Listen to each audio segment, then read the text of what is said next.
Welcome, everyone, to Beauty and the Surgeon podcast. I'm Amy. I'm a nutritional therapy practitioner, and I'm joined today by my all-seeing co-host, Dr. Jason Martin. He's a board-certified plastic and reconstructive surgeon. Yes. Also today joined by producer Nils. Oh, I love Nils. Hi. Nils is very key to this episode. So I have no idea what this episode is. Dr. Martin does not know. So the title of this episode is The Future of Plastic Surgery. Interesting. So I would like to have my all-seeing crystal ball right about here. So I get you, like right there. Yes. Like Johnny Carson. Yes. That's 18 even Nils. Why did you have to bring that up? Yes. So where he puts the envelope on his head. Yes. Yeah. So today, we're doing a really cool episode. We even have some props that I managed to make with what I could find in the office. Right. And I thought the prop was just what Amy likes to say to me. If you're watching the YouTube channel, you'll get to see the prop. This word she says to me every day, all the time. Keeps you in line. Yes. So It is not yes. if you are not following us if you're not watching this on YouTube, you can find us on all social media at Beauty and the Surgeon podcast and also at Jason Martin MD. Right there. So before we get started, if you would like to leave us a message or send us a text, you can do that by calling 630-9038. And I'm going to turn it over to Nils because Nils is going to be the moderator. But before I do that, so Dr. Martin, there are some rules to this, and it's that you can't interrupt Nils because he has a job to do. Okay, but You've already interrupted me. Can I win? There is no winner. I'm not sure I like this game. So the important thing is that you let Nils ask all of the questions and then we respond. So he's going to ask us a series. So this is not like a Jeopardy situation where I have to, No, answer. Buzzing in, nothing. But you guys will respond after each one. Correct. So you'll do each year. We'll do a yes or no for each set of years. And then at the end, we get to talk about after. Yes. Yeah. At the end of each one, we'll talk about each Correct. one. Great. So we can just one at a time. One at a time. And we're going 5, 10, 20. Yes. Okay. And again, you cannot interrupt Nils. And I will be saying what you guys hold up for each one. So our audio listeners, of course, watch on YouTube because we got great props and everything else. But if you are listening, we love our listeners. Then I will let you know what what the response I'm not supposed to interrupt you, but you want to define these as great props, what Amy made? I made these out of a tongue depressor and files. Not going to Michael's or anything? No, it's pretty good. Great, yes. Yeah. I mean, how many people just have tongue depressors laying around? In a doctor's office, Nils. Yeah. Come on, surprised buddy. what you can find. Yes. All right. So, Nils, I'm turning it over to you. Yes, here we go. So I am going to say a procedure or a group of things that are kind of in the same realm, and then whether these procedures will be around in 5 years, 10 years, and 20 years. Like, I'm assuming, will they become obsolete or will another technology, alter carbon sleeving come into effect? This is such a great episode. Right? So then, yes, I'll say 5 years and then you hold up yes or no. 10 years, yes or no. 20 years, yes or no. And I'll say what you guys have responded to. And then you'll have to defend your answer after each one. Well, I'm going to win that. So, all right. So you can kind of win. We'll let you win. Okay. All right. So the very first one is the procedures of external resurfacing, lasers, ultrasound, radio frequency, etc. Will these things be around in 5 years? Both say yes. 10 years. Both say yes, and 20 years. Double no. Okay, so let's get into it. So you both think in 20 years... We're going to answer the same about all these. This is why this is so funny. But that's fine. We'll find something we differ on. No, I'm sure you guys will have... I mean, what do you think? You go first. You guys never have different opinions. Right? Like we never disagree. Yes, so both no's. Who wants to go first? So I'll go first. I think this whole... Specifically, I'm thinking about this in regards to the face, primarily. Yeah. Do I even think things like deep lasering are already phasing themselves out of this realm? Yes. Which is why at 20 years, I think things like that we do now, like these deep CO2 lasers, I think will be completely obsolete. I don't think we're going to do those anymore. In fact, even now, like I said, you're seeing those things go farther and farther back in the preferentialness of them. And also, I think what people started to see was that these things were not the solution, and they were also very aggressive and maybe unnecessary. Did they really make a difference in the end of at the end of time? Yeah. some of the others, like the external skin, like skin resurfacing, like the actual texture of the skin, I think we're really going to replace with things like peptides and other types of like regenerative topical things. Well, or internal even like with internal. gene hacking. Yeah. So I think for sure what you're talking about, laser technology has not really changed. The biggest change in our careers is the fractionated technology of it. But even that's been around for so long now. Right. So they're going to come out with novel wavelengths of laser that, like you can think of the Scarlet or things that Halo, you can think of certain types of devices that are interesting right now. But I think that will last for a decade at least. But I think you're going to see regenerative technology, which obviously we don't know what that's going to be. That's going to have internal and external applications, and also topical things are going to work way different, like nanotechnologies, different types of proteins that have been synthesized just for whatever treatment you're doing. And I think that technology is coming for sure, 100%. By 20 years. Yeah. And if you think about where we are, we're going to benefit from that. You and I are. So I'm very excited about that. I do think that lasers have their place. I also think that people now understand that lasers have a marginal improvement in tightness and definitely an improvement in skin quality. But that's where they lie, and that's where they're going to stay. Yeah. Radio frequency is an extension of that, has less hyper and hypopigmentation.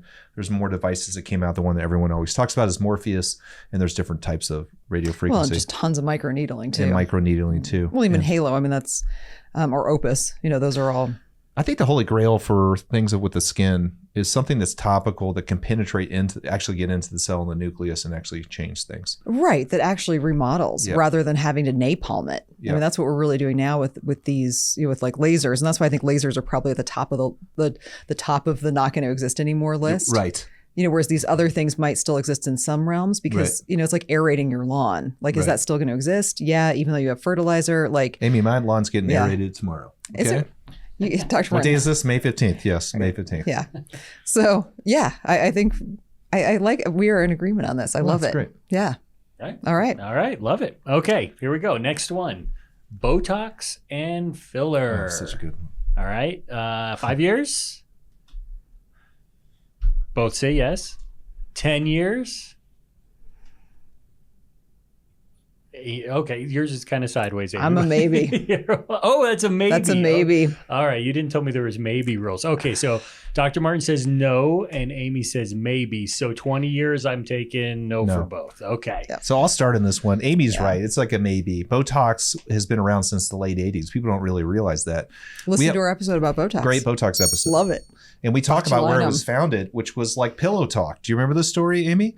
Somebody was studying Botox in a lab on chimpanzees for medical reasons, and it was a woman, I believe, or it was a man, and then I think it was a woman. She had a dermatologist husband, and he was a dermatologist, and she goes, "I know I've injected this thing around this monkey's eyes, and they don't have as many wrinkles," and that's where this all came about. Anyways, Botox has been around for greater than 30 years, right?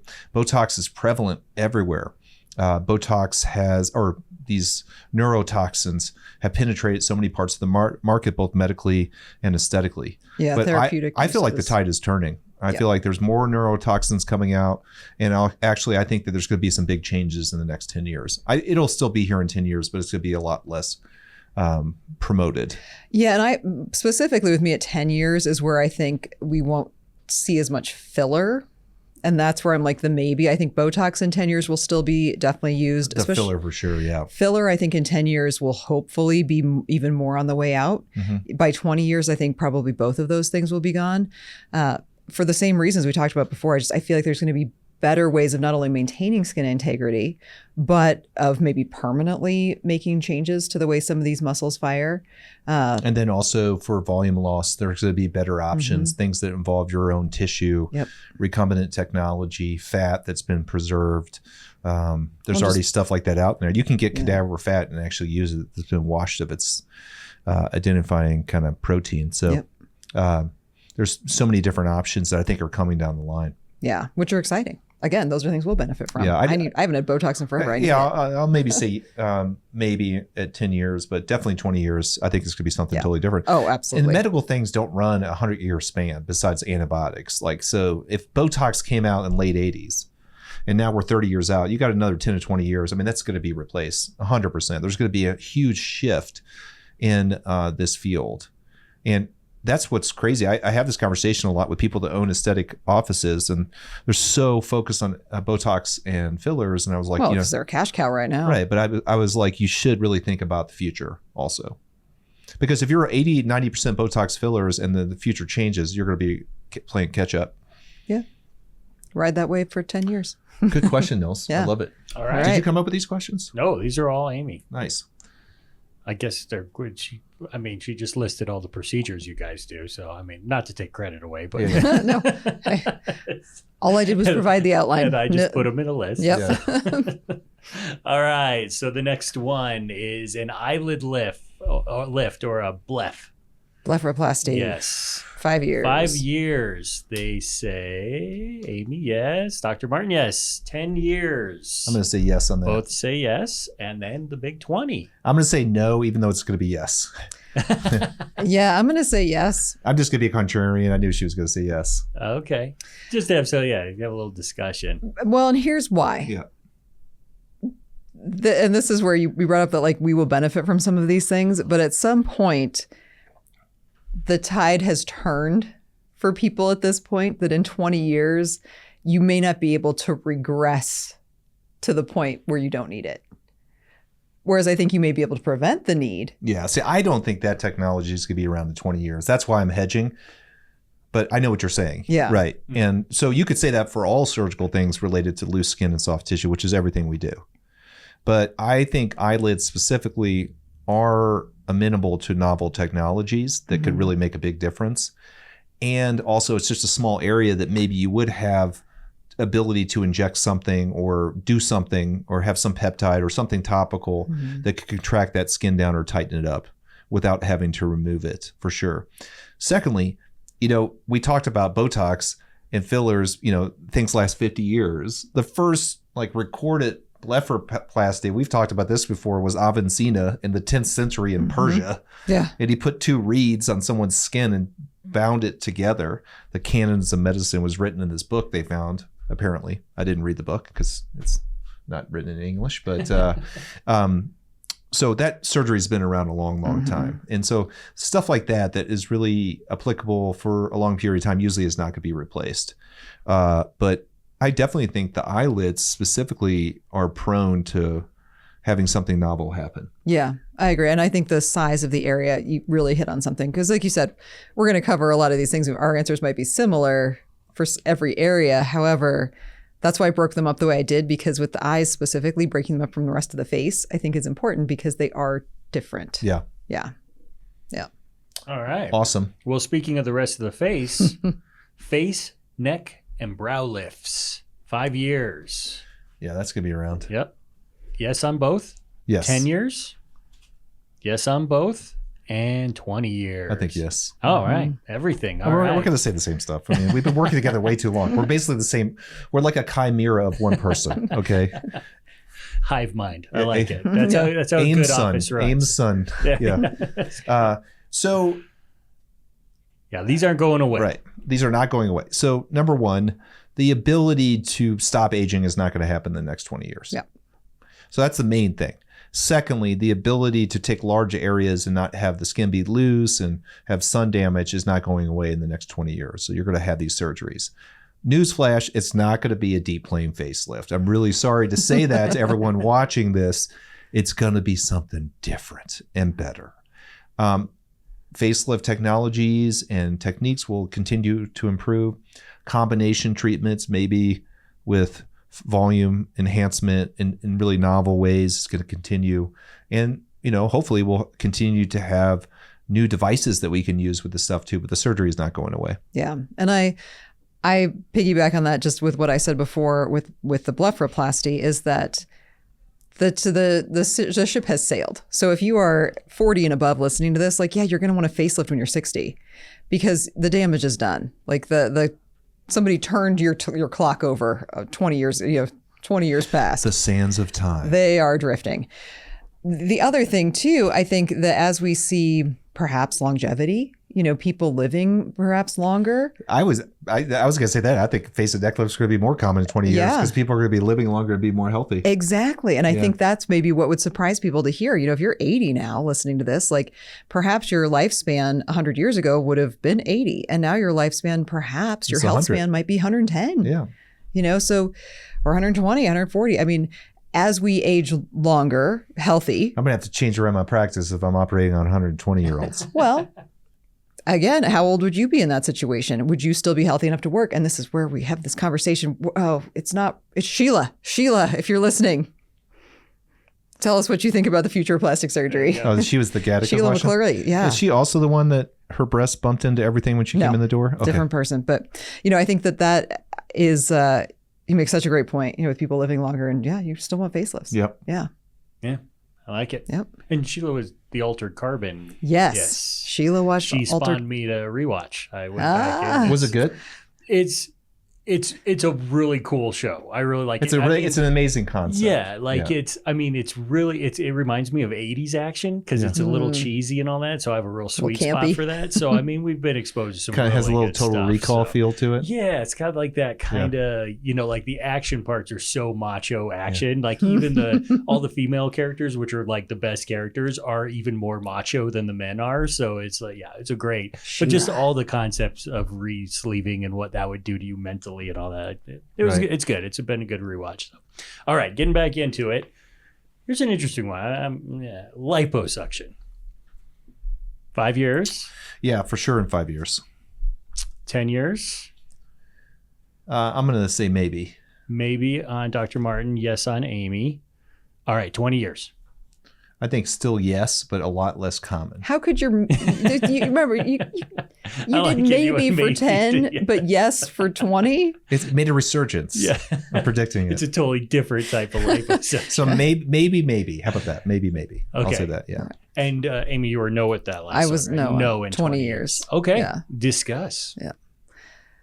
So this, I think, gets into a bigger conversation of aging.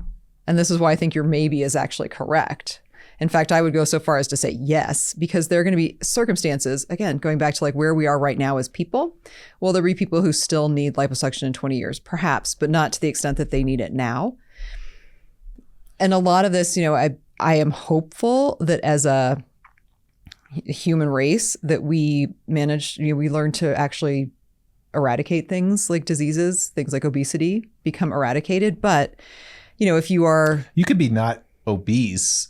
You could take a GLP-1 and lose a lot of weight and have a normal quote unquote BMI and still need liposuction. That's my point. Yeah. For those who are not in that group, it's like, until we reach that point and a whole new generation of people doesn't have these afflictions, right? Things are going to be different. And is 20 years long enough for that to go away? No. I'm hoping by 20 years they have something that really is novel and external and kind of does certain crazy things, but they can actually get rid of fat. Yeah. I think that liposuction is going to be less common as GLP-1s and these kind of medications really do start to eradicate obesity. But that's still more than 20 years out at this point. Yeah. And, but it's still, maybe 40 years, but definitely 20 years, it's still going to be around. Right. Because of how old the people are right now on the earth. The other thing I think that you can never take out of this equation, and we've talked about this before on our skin tightening technologies and our episodes about liposuction, the technique and the technician is as important as the technology. Mm-hmm. So even if you could have this technology, it would have to be so advanced that it could actually mimic the ability of the body contouring that is done in the hands of an expert. Right. And that's just where we're not at with technology right now. So if you think about right now, I was thinking about this too. So if you had these robots you can buy, what's the one from Tesla you can buy for $30,000, $40,000? They don't have the functionality to move their hands like even a baby trying to do liposuction. So, the amount of... Baby doing lipo. That's right? a cool image. Yeah. like a toddler. Yeah. Toddler. So, if you think about robotics and AI, well, AI can maybe know a lot of things and do a lot of stuff, but to actually facilitate that in the real world for manipulation of the human body is way, way different. So you're going to have advances in AI way before you're going to have exoskeletons that people can walk on that are paralyzed. And that's the truth, because the crazy amounts of movements that have to occur with the hand and proprioception require something like our brain that has been evolved over millions of years. And you just can't make super intelligence that somehow can manifest itself as a physical thing that does stuff. But it will get there. And maybe that is 20 years, maybe. I mean, I don't know. Think that's 20 years. Yeah. I mean, so I would assume that before we get robots doing liposuction, I would assume that we would have technologies that are novel that can also melt fat, that are way better than what we have now. We do have an ultrasound device, SoftWave, which we really like. That seems to be like the next level of stuff. It does not melt fat. I know. But that uses ultrasonic technology, which theoretically, if you went deeper with it, you could melt fat, but there has to be something in the future. Right. Well, that's my point though with technology right now. I mean, yes, is there a device that can externally cause fat necrosis? Yes. Is it aesthetically pleasing, or is it the outcome that you want? Right. No. And that's where things even like cool sculpting, or any of these other external fat melting devices, like, yes, you can kill fat cells from the outside, but is it actually giving you an aesthetic result? Yeah. And that's where you need the expert. I always feel like I have so many ideas. I was like, it'd be really cool. Like, how you put tumescent in people in the area of liposuctioning, but the tumescent would just label the fat. Right. And then there would be some external device that heats up that label, and the fat just slowly melts away in a way that's like controlled, not like. Right. Well, like with Kybella, that's. Well, yeah, but that's that. So Kybella was basically bile acids. It was the acids that are excreted from your gallbladder that break down fats. Exactly. Well, it destroys fat It works cells. really well in the intestines. It doesn't work really well underneath your skin. Or it does, but again, is it actually giving you the result that you want? No, not at all. Yeah. Because it's chaotic. So I think, again, you're onto something. This is where CRISPR or things like gene remodeling, if you could put yourself in a full body scan and you tell the AI exactly how you want to look, and then it literally targets the exact fat cells it needs to kill to give you that exact outcome. I think that's coming. I don't think that's in 20 years, but I could be totally wrong, and that would be sweet. I mean, if that did. Oh my God. We'd be somewhat out of a job, so. We'd have that clinic. I would have that clinic. I would just be sitting in my chair with my pipe. Right. Go see my robot real quick. We're going to trademark that right now. Yeah. Right now, this is ours. This is intellectual data that belongs to Beauty and the Surgeon podcast. YouTube. It's in the record. Exactly. Yeah, Nils, you build the robot, man. I got you. All right, let's go. Awesome. Well, we're going to take a quick break. Okay, cool. Okay. And when we come back, we're going to keep predicting the future. Yes, Nils. Yes, we're taking a break.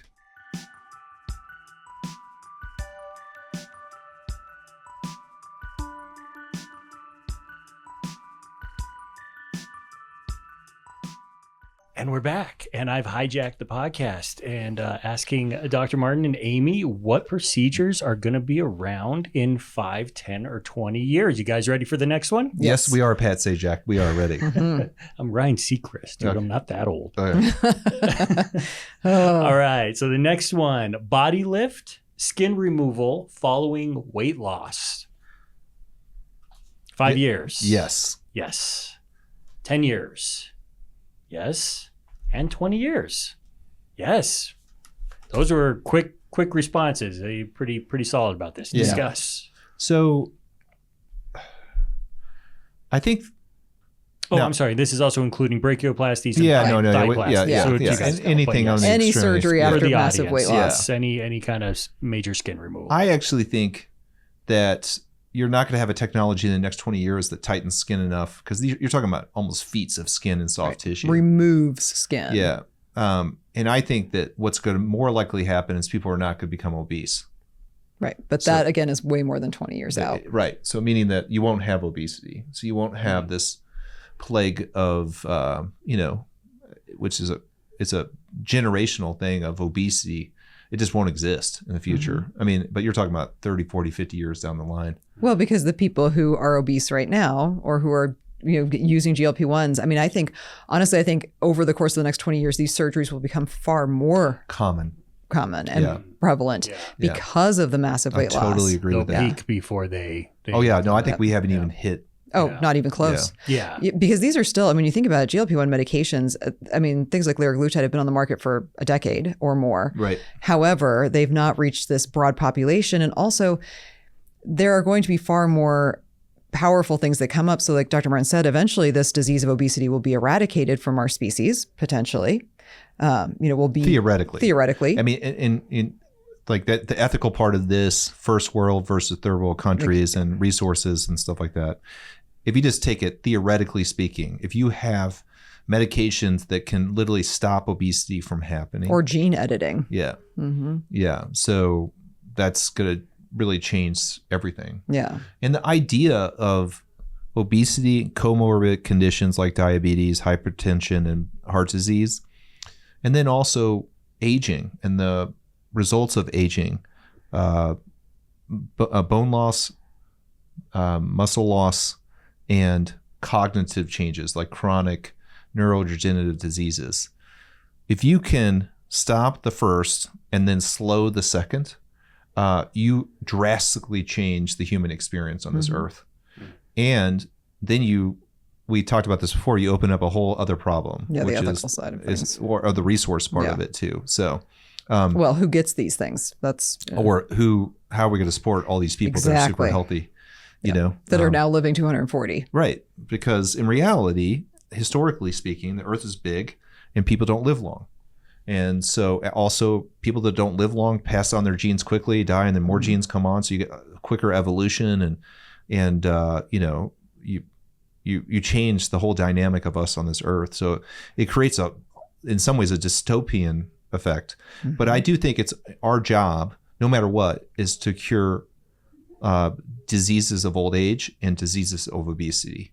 And those are two things that I think are attainable in our lifetimes. I do think that Alzheimer's and Parkinson's and those kind of things will have an answer. And I do think that obesity and the diseases of obesity, primarily type 2 diabetes, severe heart disease, I mean, I know you agree with this, right? And some types of cancers will be solved in the future. The incidence of cancer and obesity is so high, it's devastating when you see that. When you have a BMI over 30, especially as a young child, your life expectancy goes down 20 years at least. So, I think it's imperative, and that's what these medications could be revolutionary. Yeah, but that's also why in 20 years these surgeries will still exist. Yeah, because like you said, there are children who are struggling with these things now.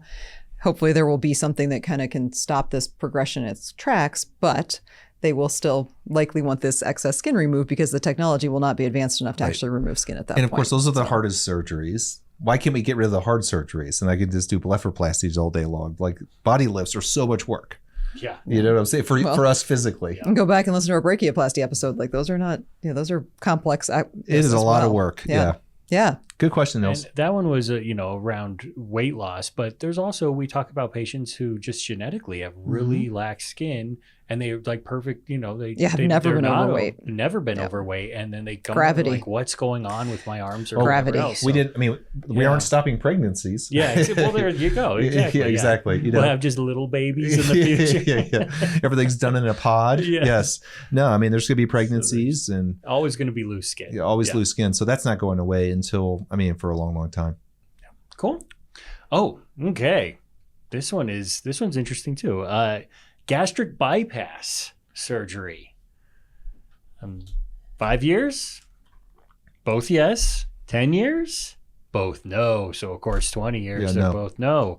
I was kind of guessing that one. I was even wondering if even 5, just because we've seen such a huge change with. Well, it's still standard of care. Yeah.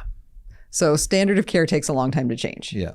So it's becoming different. However, these surgeries, we had an episode a very long time ago with Dr. Matt Metz where he talked about all the options for weight loss surgery. It was one of our first ones. Yep. And he did the duodenal switch. You remember him talking about that? Yep. Which is an answer for diabetes. And now all you have to do is take a GLP-1, which solves the diabetes equation. Right. But not everybody wants to take medication. Not everybody's a candidate. Not everybody responds to medication. Medications are not a 100% efficacy and or result. Yeah. So there are people who may, and even, you see all the GLP-1s, like you might lose up to 25% of your body weight. Well, what if you have extreme obesity and you need to lose way more than that? So I think in 5 years, yes, will these still be things that there are still, obviously, doctors are still doing them as standard of care. People still want them. People may be non-responders to the current lines of GLP-1 medications or not enough of a response or need a revision surgery. I mean, some people may not tolerate them. Exactly. That's my point. Like medication, or some people just might not respond the way that you'd expect them to, or they don't want to. One of the side effects of GLP-1s is intractable nausea and vomiting. Some people may not be able to tolerate that. Gastroparesis. Yeah. I mean. So I think about this a lot. So in a weird way, plastic surgery is sheltered because gravity exists. Yeah, people are always going to age, and we can't stop aging, and they're always going to get pregnant, and that kind of thing. Plus, it's also elective, so it's not like these things are life-threatening. So it's like I have this little carve out. So with AI and technologies and things that are not going to change, but I have to tell you, in my career, things have really changed. For example, when I was coming up in general surgery, the highest man on the totem pole was this cardiovascular surgeon. Right. They don't even exist anymore. They do everything, almost everything, through less invasive intravascular procedures. So if you go to a cardiology lab or like a interventional cardiology lab, they'll put a thing in your groin and they'll go up to your heart, and they do like everything now. They do valve repairs and valve exchanges and stents and all this stuff. So rare is the time do you need open heart surgery. And when I first started, everyone got open heart surgery. Right, because how do we get to the heart? Straight through the chest. So the same thing's going to happen. The zipper club. Yeah. The same thing's going to happen. And also that we didn't have as strong medications that control cholesterol. And now we have a lot more data on why it's important to control cholesterol in people that have atherosclerosis or elevated calcium scores. So like that example alone is going to be indicative of all of medicine. And the gastric bypasses are going to go the way of the open cardiovascular procedures. You're going to have things that are a lot less invasive, because a gastric bypass is kind of barbaric, is kind of a big surgery. And that's what people don't understand. They treat it like willy-nilly. It's a big surgery with a big recovery that can have complications. Well, and it's also a life-altering surgery. Yep. I mean, for the rest of your life, if you have, part of your organs removed, and if you have a non-absorptive procedure done, you are going to need to take, supplemental vitamins for the rest of your life. Like you may not digest food. I mean, you have dumping syndrome for the rest of your life. These are not without lifelong risks. Right. ADEC. Yep. Those are the vitamins you need to replenish. You taught me that. Yeah. You taught me that. Yeah. So I think I learned everything from Amy and ChatGPT. and ChatGPT. All right, Nils, what you got next? Awesome. All right. Next one, tummy tucks. 5 years? Yes, both. 10 years? Yes, both. And 20. Yep. Oh, maybe on Amy. Going on a maybe. Maybe. I don't know. Maybe. 20. Well, I forget that it's only 20. Say maybe. Just say maybe. No, 20. It's 20. It's the 20-year thing. 20 years, absolutely yes. Yeah. Okay. Discuss. Yep. That's. I guess we kind of covered. This is a lot. No, to but do that's with loose skin, pregnancy. I think but I think the pregnancy thing is a big part of it. Yeah. Yep. Like, no matter how weird and technological we get, I'm assuming that people are going to want to carry their babies. I mean, there's a natural part of that. So. Gattaca. Yeah, right. I mean, I think everything comes back to Gattaca. Yeah. I hate that I'm right about this. No, Okay. no, I agree. I mean, skin laxity is still going to exist. And like you said, I was kind of thinking like, well, if we can somehow gene edit to the point where we completely understand the size of a baby that a woman can carry without damaging their abdominal wall. But like, even still, like there's going to be stuff that happens, like tummy tucks are still going to exist. Yeah. I mean, at some point, maybe in human existence, babies won't be carried anymore. Which they have that they can do that now. Well, but I mean, they still would be. We'd all just be the genetic person like your wife who can have multiple pregnancies and have no stretch marks and like have a perfectly flat stomach. Right. Those people exist. Yeah. They're just rare, but when we've edited ourselves to the point where literally we know exactly how the dimensions of a person's torso need to be in the length of their spine to be able to accommodate a pregnancy. I don't want any part of that. Yeah, but that's, I don't want that. Yeah, exactly. It takes all the fun out of it. Or takes people the fun just out of life. stop having kids, which is kind of happening right now. Yeah. Well, I mean, that's also the problem of resources. Yeah. Who is 'Cause allowed no to one can afford reproduce? having kids anymore. Or what was it? The article I'd read about the microplastics going into the testicles of men and their making them infertile. testosterone levels going down. Yeah. I was like, everything comes down to microplastics now. Right now, yeah.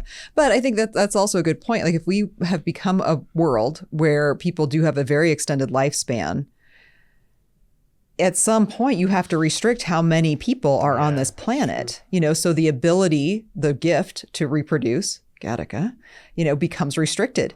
You and this Gattaca thing, man. Well, because it covers all of this. Yeah, but go back in time. Just read books when people prognosticate about the future. It's so funny to hear what they think is going to be the future. Oh, no, like, And it's love so that different. stuff, Do you know what I'm saying? Like I read some article where they talked about what people thought 2020 would be in 1920. Uh-huh. Mhm. Yep. It was just so funny. It was like, because it was right before cars, you know, Yeah. right. and airplanes were really not existing. Well, not everybody even had electricity or plumbing. Yeah. Yes. Yeah. I mean, can you imagine telling them about a cell phone? I mean, Right. they'd think we'd have like, like maybe thinking of things like, there were planes, like they could think that we had flying vehicles and all these other crazy things that we don't have like in everyday life, but they never could have guessed the cell phone. No, The answer to every question in the universe, right in the palm of our hand. you're right. Yeah. So, and I agree. I mean, but the reason I bring up Gattaca so much was that he was the love child, like I never watched it. I mean, I know it was about DNA. And Well, but- Gattaca is like the nucleotides or nucleus. Well, but he was a nucleotide. love child. He was not so like they were slated for death. Like he should have been killed. So he was trying to blend in with all of the genetically modified people his entire life because he knew that he was a love child. And if they found out, they'd kill him immediately because they were not allowed to exist. And that's my point. Like when we reach that point with human population that reproduction is also controlled, things are going to change. But do I think tummy tucks are still going to exist for 20 years? Yes. Yeah. Absolutely. By that time comes, I'll be living on a farm somewhere, maybe in Sweden. I mean, Okay. If Make we're a guest lucky. house in the back for Sarah and I. Yeah. I got you, boo. Yeah. I got you, Nils. We've been talking about Yeah, I got you. Scandinavia quite a bit. Like, Yeah, wouldn't I that got be, you. I'll be there with you. awesome. And then they're like, "Why are you here?" I'm like, "I'm taking care of my Scandinavian uncle." I'll get us in. I've got I only Yeah. have to show up and say my name. get us They're in. like, oh yes, you belong here. Yeah. All right. Next one. Breast augmentation. 5 years? Yes. 10 years? Yes. And how about 20? Ooh, Dr. Martin says no. Amy says yes. Discuss. So I'll defend my yes with revisions for the people who got breast dogs the Yeah. 20 years leading up to it. I think there'll be implants, but I think they're going to be totally different. I think you're going to get preoperative MRIs of something like this, or, again, I'm prognosticating, but preoperative imaging, and then it's going to 3D print something that is not silicone. But is it an augmentation, breast augmentation? It's an augmentation, but it's something different than silicone. Silicone has been around since 1970, so that's 50 years now, and I said 50 to 60 years. So I think in the next 10 to 20 years, you're going to see some sort of change. But you only see a change in the material. You don't see a change in the surgery. Well, also the type of the way implants are, that you're going to be able to go in that situation and sit into this kind of imaging pod. But the surgery itself, putting something in the breast to enhance the size, will still exist Maybe in or 20 maybe years. not. I don't know. Maybe a needle will go in and start layering injections or something. That's still something. Yeah, something. Yeah. I mean, I don't think you can't have something that causes breast growth, Right. because like the second most common cancer in women now, right, is breast cancer. Besides, the first is skin cancer, I think. So you can't. That's going to be problematic, and that would never Right. get past muster with like the FDA and stuff. But I definitely think it's going to be implantable or something that's different, but it's not going to be silicone implants that are like a sac. I could totally see what like 3D printing with your own genetic material. So 100%. 100%. So it's like almost like an accepted. It's organ It's like a donation. scaffold. No, like yeah. zero rejection rates. How do you get rid of it? I don't know. Maybe. What happens when you change Why do it? you have to It's rain like on our future maybe it's parade? like a little man? tent that you put in and unfolds, and then it comes. This is Like oh a- my gosh, like Nils, this is the half fillable like the implant that explorer exists. that went past yeah. the galaxy. Yeah. Yes, Like let's start. like a solar. nanobots. Yeah. Yeah. Yeah. All right. Well, maybe large breasts absolutely go out of fashion in every way whatsoever. Or you can genetically program them if you Yeah. want your child to be born with large breasts. But then what happens when they decide they hate them and get a breast reduction? Yeah, well, Hooters just went out of business, so Oh, there we That's go. so crazy. anyway, okay. I think this is the last one. Okay. Breast removal for breast cancer. Oh yeah. A mastectomy. So 5 years, yes. 10 years. Ooh, double nose. And then no. Yeah. of course, Mhm. 20 and beyond. No. I mean, this is my hope. I mean, talk about barbaric surgery. Yeah, So- I like this optimism. Yeah. So mastectomies came about in the 50s and 60s. Yeah, like we have cancer. Let's just cut this whole organ Yeah. off a body. So they were very barbaric in the old days. They would take the muscle and skin and bone, everything, or sometimes bone, but like they were very aggressive. And now we have modified radical mastectomies and modified mastectomies. We have lumpectomies with sentinel node biopsies or sampling of the lymph nodes, radiation treatment. What I think is going to happen in the future for cancers in general is these super aggressive cancer treatments, like surgical treatments, and these super aggressive doses of radiation are going to go by the wayside with these novel medications that are like chemotherapy that are affecting your immune system. Yeah, the immunotherapy. I mean, that exists now and is really effective for some cancers. Yeah, it's really good. So I think you're going to see that going to be more and more common. Yeah. And the data is coming out that we could start to be a little less aggressive with these breast cancers and do a lot more of these immunomodulating treatments. Melanoma is already there. Melanoma has changed in the past 10 to 15 years. The treatment of even it, in the last 5 longevity, years. mortality rate has dropped because of these immunomodulating medications. So yeah, I think for sure by 20 years, you're not going to see a lot of mastectomies. Well, and I think also this shows, the progression of our understanding of the progression of disease, where in, base level medicine, like this is the offending factor, just remove it. That doesn't always solve the problem. That doesn't always extend out or extend lifespan, which is interesting. Well, I mean, most cancers, almost all cancers now, you remove it with margins and then you check the regional area to see if the cancer had gone somewhere. So it would be a lymph node in most cases. You do that with all the GI cancers, with breast cancers, with head and neck cancer. So almost everything you're checking. And if you can't check the lymph nodes, you'll check a PET scan, something that sees where there's increased metabolism, and maybe they're looking at the spine or the brain. Maybe it's his, has a malignancy that has gone other places. But you're absolutely right. So the idea on this is that trying to surgically cut out something that is archaic, right? It's archaic in its basic nature, but it's what the data has shown to proven to be the most helpful. Right. Well, because that was what was done. Right. But I think in the next 20 years, you're going to see a switch. Yeah. I hope so. We're on the precipice right now. Yeah. I don't think surgery is going away. I think surgery is here for a long time to come, but I think you're going to see a whole change in this treatment protocols because Amy and I see it. It is devastating to watch people go through breast cancer treatment. It's the worst. It is. It's awful. It's awful. And you feel for these patients. I do breast reconstruction. I'm like being a woman, like feeling like your breasts are a ticking time bomb. Yeah, I know. And that the solution to fix it right now is just awful. Like it sucks. Right. But it's life-saving.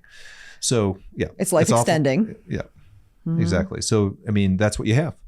But I do think that the future is bright for these kind of cancers for sure. I hope that's the case for all cancers ultimately. Yeah, I think, you get in, cancers are so weird. Like you want to group them all together, right? Like there's so many different types of breast cancers. There's invasive ductal, there's DCIS, there's lobular. Don't you think like with AI though, that we'll have that ability to, as we start to be able to really nail down the offending genetic factors of some of these? Oh, I am so happy I'm a surgeon. AI is going to take over so many people's jobs in medicine. I mean, I'm not even looking over there with you in production and editing, but it is going to absolutely revolutionize healthcare and especially cancer care, oncology, all this kind of stuff. Anything where you need mass data. Yeah. And where there's just so like, I mean, really, truly, I mean, even things like breast cancer, we weren't really starting to treat this until 50, 60 years ago, right. Because we didn't know how to find it. We didn't know how to, I mean, these things are all relatively new. So, I mean, I am hopeful that the solution for some of these things might be better than other things. Right. Yeah, I don't know. And people think, 20 years is not that long. That's pretty long in medicine. Things change really quickly. It's pretty long in technology. Yeah, in technology too. You think 20 years ago, so this is 2505. We've been working The iPhone together. Didn't even come out till 07. That's so nuts. That's when Dr. Burt and I started working together. Yes. The year of the iPhone. He still had an Android phone back then. Oh, I did. And I used to play the snake game on it. I remember that. And I had the keyboard that would flip out from it. It was awesome. I love that. Yeah. I feel like you turned it off and on a bunch of times during the day just to hear it say droid. Yeah, droid. Yeah. That's what it would do. So see, people. I remember getting the first iPhone. I remember standing outside the Verizon store in Louisville, Kentucky, because I was home visiting my parents. I was like, I'm going to go get this iPhone. That was hilarious. that was really funny. And I was like looking at like, how do you use this thing? Like, where's the keyboard thing? You know? Right. And now I there's a remember that whole generation of people who could never function without a phone. No. Ever. But that was less than 20 years ago. Yeah, exactly. So- That's my point about technology. Yeah. Like, look at It's that. gone from blowing our minds, changing our world, to now, whenever I hear people talk about their phones, they talk about them like it's an addiction. Mhm. And like if you say, "Oh, I don't use social media" or stuff like that, it's like you just gone into AA or something. They're like, "Wow, that's so great!" It's Yeah. like such a crazy really- shift. You're in really a- making the best out of your life. yeah, they're like, "Wow, you don't spend 18 hours on your phone." Like, yeah, and that's all, like you said, 20 years. Yeah. And it's Yep. 20 years, but the problems with phones are many, but the phones are really indicative of how fast technology expands. And you can see technology, because of it stacks upon itself, is expanding exponentially almost in some ways. Whereas you go from 1930s to the 1970s to 2000, 2000 to 2020, you can see this Extrapolation, yeah, exponential growth. And what's the theory, or not the theory, of the law with chips, like silicone chips, semiconductors? Yeah, they double every storage. Like in my business, like it's a lot. A lot has to do with how much you can store, especially with high quality. How video. small it can go, how much you can store. It doubles. It used to double every, I forget what it was, every 2 years or every year or something like that. And it slowed down a little bit, but it's still, I mean, I just got a 28 terabyte hard drive in the mail 2 days ago for all this stuff. And it's like, if you told me even I had to have 10 gigs 20 years ago, I'd be And you like, remember how "That much those doesn't-" cost Yeah. those too? It was like $100 for one of those keys. Well, now you're like annoyed if something has Yeah. less than like 5 terabytes. Yeah. Yeah, it's Like, like, it's is this almost even worth it? worthless. Yeah, like, this is your stupid. apps will eat gigabytes now. You know what I mean? So it's. But if you look at that, like, so the chips are getting doubled, like decreased in size every 2 years, or half the size. Oh yeah, and get smaller and smaller. Yeah, smaller and smaller. So, but what people don't understand is the amount of technology that goes in to make that smaller every 2 years is exponentially bigger than what it was before. Mhm. Yeah. So you have to keep growing exponentially with your technologies. These printing huge machines that do these, they're able to do this finite, almost like Yeah, look at our Aura rings. molecular level printing Yeah. of these chips. So The amount of technology just in this ring yeah. that is on our finger. I think that that's really going to transform plastic surgery, but I can tell you in the next 20 years, my job's not going away. Yep, these things are all If gonna I was a exist. radiologist or a pathologist, I would be really concerned right now. Yeah, In the or- next 10 years. Yeah. Yeah. So will we still have jobs in 20 years? We will. Yes. Yes. Will Amy still be saying this word to me in 20 yes. In 20 years? Yes. Yes, you will say no to me. Yes. Yes, I That's will. your favorite word to me. Yeah. Are we done with clinic? No. Can I leave? Can I leave? No. Is my lunch here? No. The answer is yes. Do you want to make a video? No. Did that lunch magically appear on your desk out of nowhere? Yes, it did. Yes, it did. Yes. All right. All right. Well, don't go running off. Before this, I'm gonna take back over from Nils. Nils, I so appreciate you being the moderator on this episode. Oh, it's so much fun. This was a great one. I don't know why this thought came to my mind, but I was like, man, this is gonna be such a fun episode. Yeah, so it's great. We will revisit this episode, I'm sure, at some point in time. Will we review our own video in 5 years? Yes. Oh my gosh. And we won't have I can't wait till we transform our backdrop into the Jeopardy wall. you mean the answer is right? Yeah, Yes, exactly. from that What form of is? question. But if you've made it this far in the video, we really appreciate y'all being here. If you would subscribe to our channel, that would be amazing. Even if you've never watched another video, I would still appreciate it. You can find all of our social media handles here. Tell us what you think the future of plastic surgery holds. Or give us more things to discuss. I'd Exactly. love to do another one of these, maybe Yeah. with stuff that's even a little more specific. Sheila, hit us up. Yeah. Or you can ask us questions and we can answer yes or no. Would you, like, what was the lady who said that plastic surgeons don't get plastic surgery? We would say, Yeah. no, they do get plastic So surgery. we say, yes, they do. Yeah. Yes, they do. All right. So, Dr. Martin, you have any final thoughts? No, I think the future is bright. I'm so happy No, to. as he continues to talk. Yeah, no. Oh, but here we go. Yeah. I think, Sources say yes. yes, I think the future is really bright. I'm excited about technology. I'm excited about curing diseases that, like one that my dad died from, like Parkinson's. I'm excited about curing the obesity problem in our country. Having your daughter not worry about getting breast cancer. And really making inroads into cancer and things like that. So I'm really excited. I'm so so happy to be a physician. Amy's so happy, and Amy, we're both so happy to be involved in the field of healing around the time of technology. It's amazing. I mean, if you put us 100 years ago, it would have been a disaster. So with that said, I would have loved it. I think a majority of things are around for 20 years. The basics of plastic surgery aren't going anywhere right now. Yeah. All right. Well, with that final thought, we will see you all here next time. See you later.